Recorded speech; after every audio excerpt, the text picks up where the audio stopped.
Okay, we're gonna even record it because you're on it. All right, here we go. All right, now, Aaron Howe, did you testify that we're pretty bad at this graph? All right, I'm looking over all the questions. Yeah, I had a boring weekend, Colin. I didn't have to sit there and watch my son and my daughter yell at each other. So I went up to my room and looked at all test questions. Here's what I found out. You guys have a real hard time understanding money supply and investment. Look at this graph. It's just downward sloping. You don't even have to. So I don't know what I'm going to do with money supply here. I forgot. All right.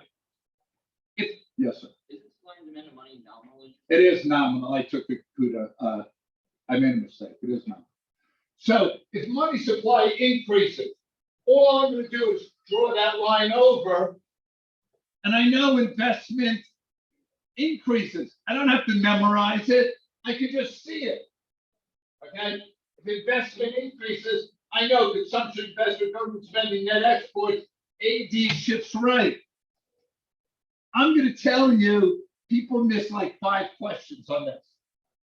On not knowing, like aggregate demand shifts right, how to fix a recession, which would be an increased money supply, because it increases investment, and it shifts AD right. Okay? The only thing that can shift money supply is no. What? Raw. Reserve requirements, open market operations, discount rate. The D here is, do I need more or less money in my pocket? If price levels go up, Keon, do I need more or less money in my pocket? Then the demand for money will shift. Don't get comfortable, Mark! Aaron Genius, if Mark falls asleep, I'm taking 5 points off your break. Could you afford that? No, no one can. So you gotta look over there and make sure his ass is up. You think I'm kidding, Genius, don't you? I am not. Now I'm rooting for him to go to sleep. All right, you've got 3 minutes talking about all these with your partner. Go. Watch on, maybe you can keep them up.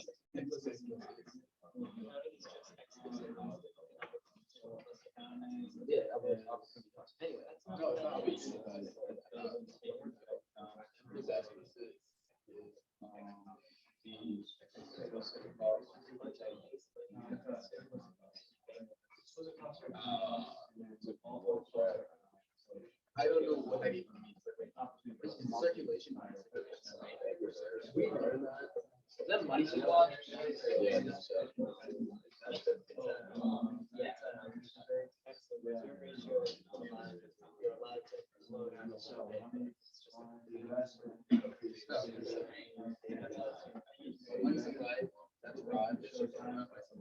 Normal is 0.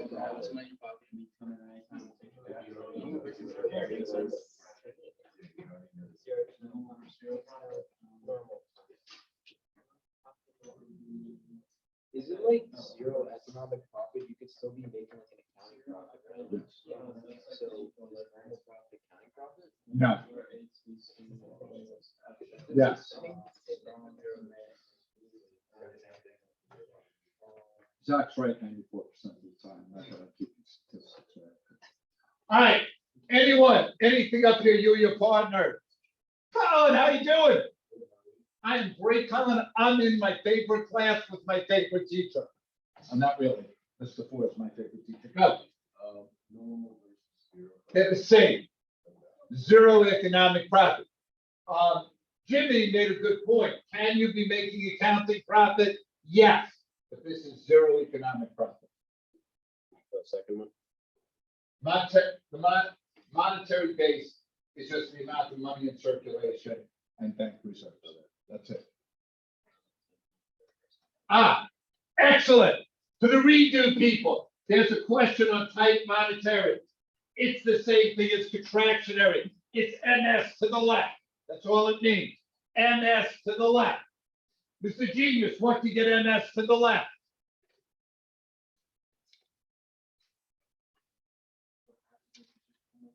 Yeah, what would you have to do to shift MS line? By doing what? Open market operations, buying and selling bonds. So what would you do? You would sell bonds. What else could you do?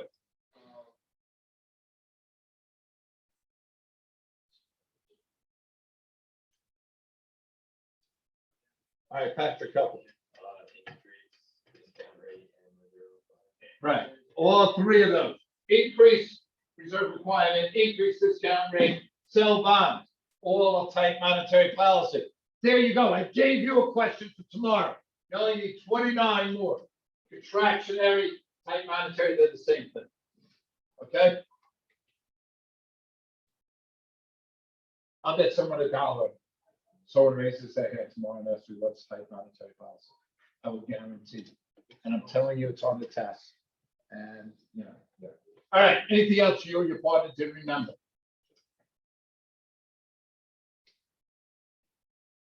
Go, tell me what the shutdown rule was. Like, just, I can't like explain it, like, you know, like, it's like, when I see it, I would know, like, I would know what it is, like, when, prices below ATC, right? No. Go, either one.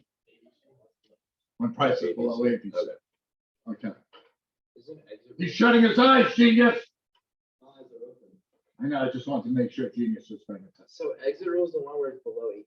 Correct. Exits in the long run, shutdowns in the short. run. Anything else up here? Okay. Aiden, any questions? No, I'm good. Thank you. Okay. Yes. Monetary base is, I wrote it here, money in circulation and benefit service. Tomorrow, there's gonna be a question, just another monetary base tomorrow, and the money supply go in the same direction. I'll say it before the test. If I don't. Sorry, I didn't shower, I see this. All right. Hey, by the way, Mr. Shannon, is that gonna help you grade the snow? No, that will. We're here to learn. Snow, who gives a damn?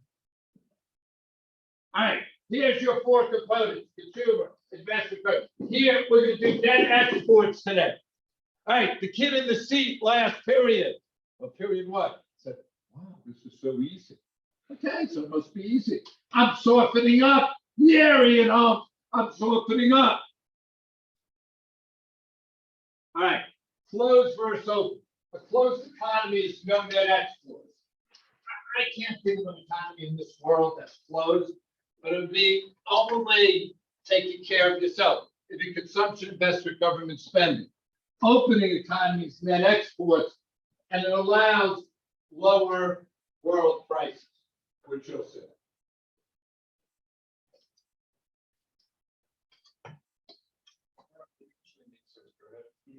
But we're gonna be after school, right? Yeah. Are you good with having 6:30 to yourself? Okay.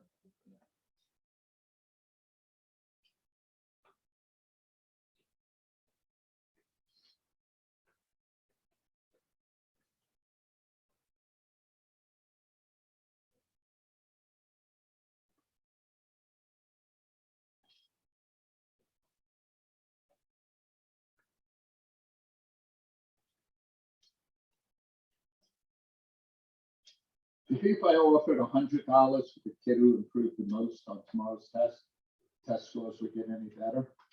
No, I've done it already. Now, I had two kids. Here's what I did. Two kids had a D in the second quarter. It was in public school. So I said, the first test of the third quarter, I would give each of you $100 if you get a B.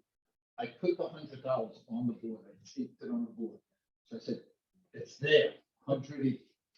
Not only did they not get a B, one kid just looked at me and said, I didn't even study.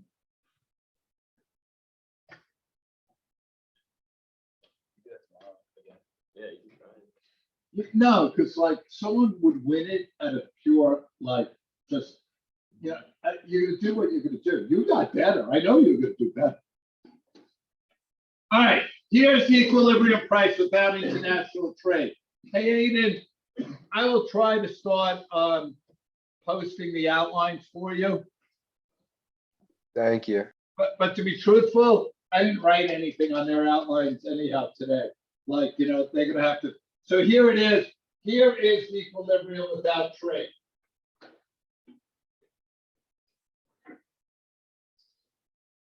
Yeah, it's correct. No, it's really just a graph without trade. And I just picked steel industry because, yeah, I support Bethlehem Steel.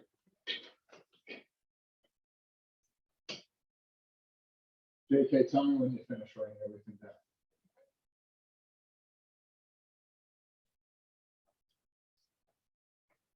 Okay. And by the way, if I collapse and I'm gonna die, someone else text my wife besides JK, because I'll be buried by the time this. All right, JK, do you remember how you find consumer surplus on a graph like this?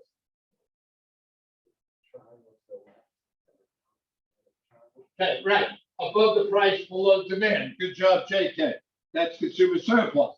And then, Jimmy, producer surplus. It's the line below. Right, well, okay, so here it is, without world trade, you get to look at consumer producer surplus. Now, if world trade is successful, total surplus will increase.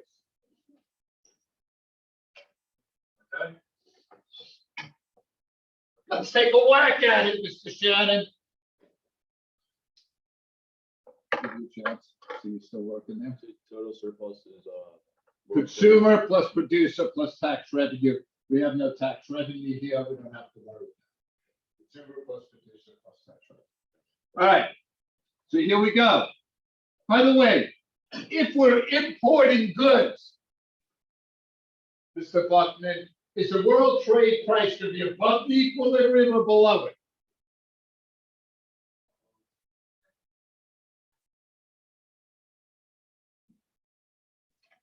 We're buying goods from other countries. Do we want to bring in, if it's the same quality, do we want to buy things that cost more? No, so it's going to be below. So when you're importing, the world price is below. And there you go. Now notice, the United States, they can only at this price afford to supply here. The rest of the supply curve, if they supplied that, they would lose money. But people are demanding this. So the shortage is imports. The shortage part is import. So imports are domestic quantity demanded minus domestic quantity supplied, and there are your imports.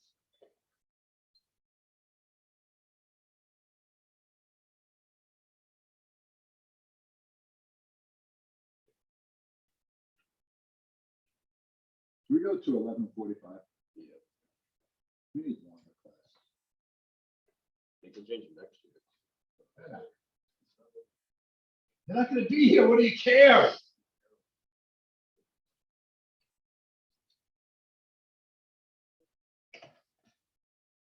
Who said that, by the way? You go to college, you're not gonna have any 40-minute classes.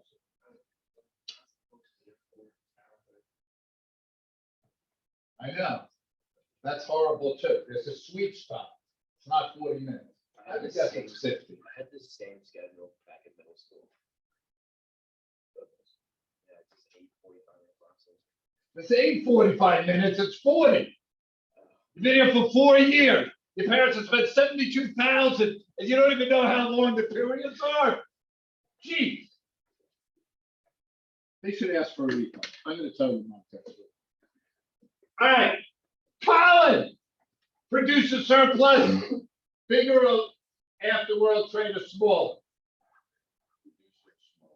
Small. The producers, they don't like world trade. But look at the consumer surplus. Consumer is A, B, and D, right? Above the price, below demand. D is added. D wasn't in here. So world trade added surplus. So total world trade. Great for the consumer when we import goods, not so good for the producer. But wait, the producer, they'll get it. Yes, Shannon, don't worry about it. But good for the economy because the total surplus increases. Yes, Matt. Yes. That's why world trade is good.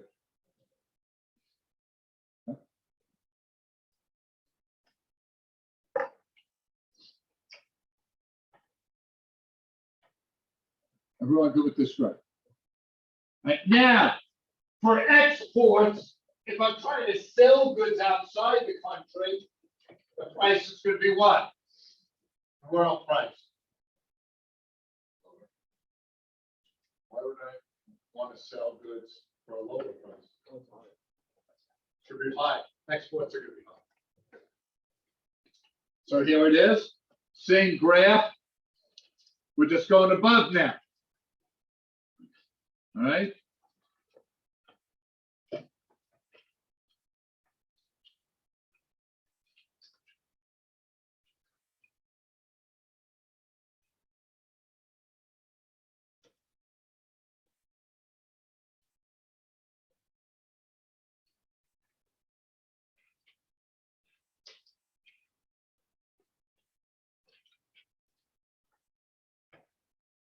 Yes, sir.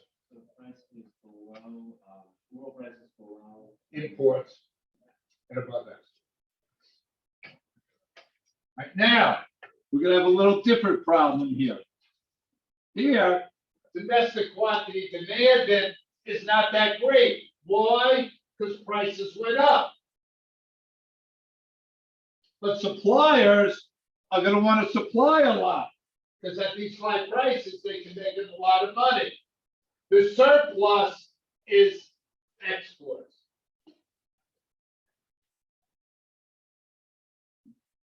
So here, it's quantity supplied minus quantity demanded gives you exports.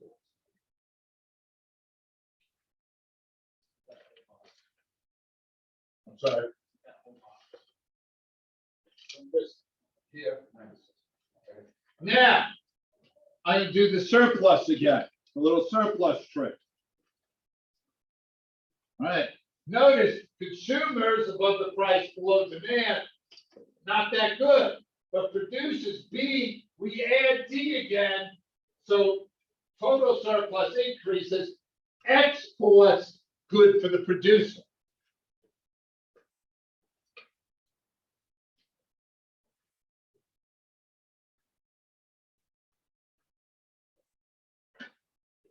Both graphs good for producer is the first one. No, the first one was there, remember, small Okay. producer surplus. And think of it, man, if prices go down, is that gonna be good ever for the producer? No. No, Yeah, that makes sense. okay, we're good, yes, sir. The labels of the. You good? It's kind of like a price floor ceiling, Except you but there's no dead weight loss. and also because you don't have to. Do you know what I mean? Like, you don't have to sell at this price. You know what I mean? You could lower your price. JK, you okay? Okay, how's lacrosse season going? We're like 6-1, right? We're feeling good about ourselves. Then we play the MIA. They're all a bunch of crap. We'll win all those games, right? Who's good? Okay. Jeez, lacrosse team, a little lacking confidence. Now, Zach's thinking, let's get back to those imports. If I'm an American producer of cars and Japanese car manufacturers are selling their cars for a lower price, well, it's good for a consumer. I'm getting screwed. So what do? I go lobby my congressman and say, hey, the Japanese car manufacturers are taking away American jobs. We need to do something. So they do. They put a tariff, which is a tax say, on Japanese cars. And that tariff looks like that. So now you have the world price.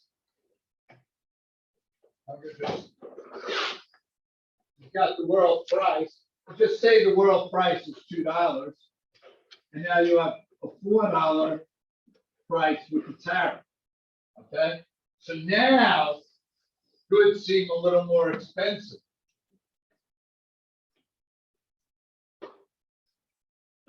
So notice under this graph, US producers can produce to Q3. So now they're producing more. Notice we only want, people are only demanding to Q4. So the shortage has shrunk. And that's imports. Q4 minus Q3 is imports.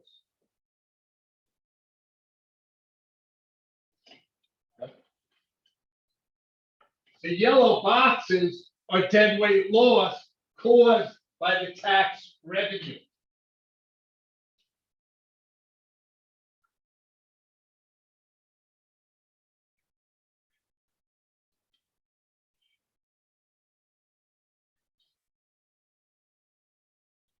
Ken, since your math is a little better than me, how do you find the area of rectangle?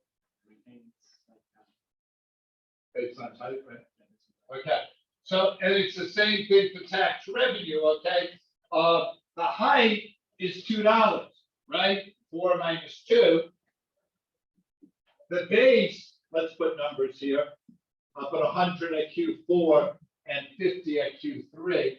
So the base is 50. So the tax revenue the government would make is 2 times 50. That would be 100. Okay.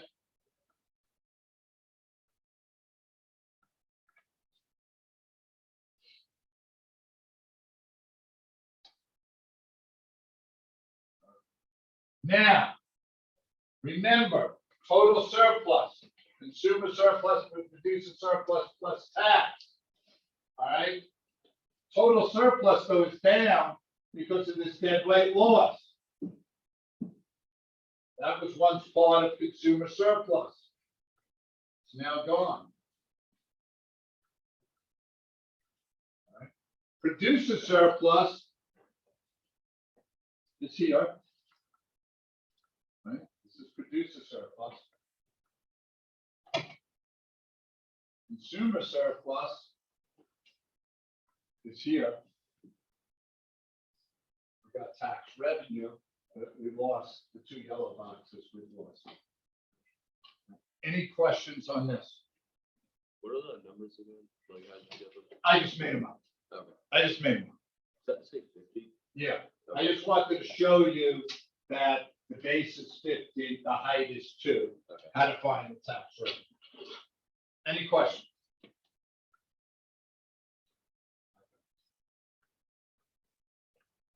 We're going this down. All right. All right. Aiden, I'm going to call on you on this one. So I just want you guys to look at this graph and think what would be, identify the quantity imported by the United States. Give you like 30 seconds to think about it.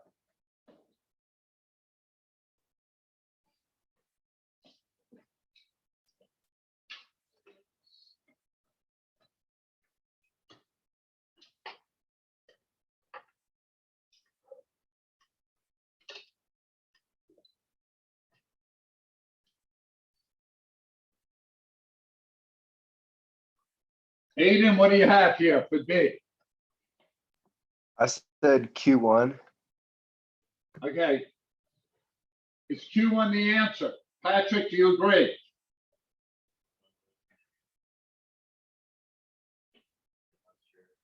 Aaron Howell, what is it? It's Q3 minus Q1. It's the shortage. Okay, Aiden? Aiden, does that make sense to you? Yeah, it makes sense. All right, JK, identify the consumer surplus before international trade.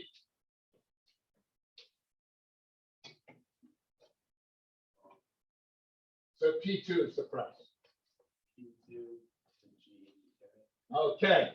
Colin. After international trade. PWHK. Mark, produce a surplus before international trade. P1, P2, P3. Keon, after international trade.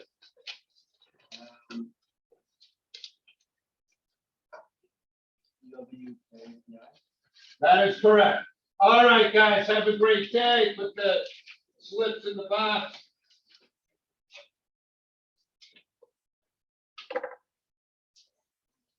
All right, Aiden, have a good day. Hope you're feeling better. Thank you, you too. Thank you.